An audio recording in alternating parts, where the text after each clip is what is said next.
dira.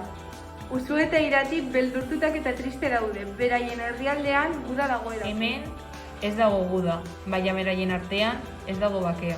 Ez dago udan, ez da etxean, ez dago bakearik beraien artean. Herri honetan, bakean bizi dira. Hemen Usue eta Irati jolasten ari dira bakean. Zer gertatu da herrian eta etxean?